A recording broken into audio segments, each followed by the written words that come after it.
All these words start with the letters C and R in order. Let's see how many you can guess. A small fragment of baked good, often left after eating.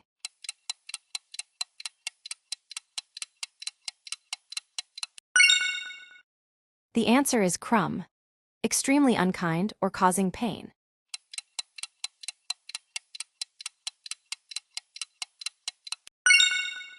The answer is cruel. A person who evaluates and expresses opinions about works, like books or films.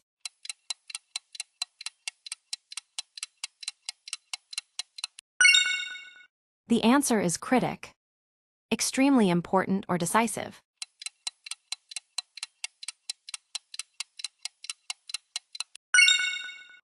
The answer is crucial. A detailed analysis or assessment, often of a work or performance.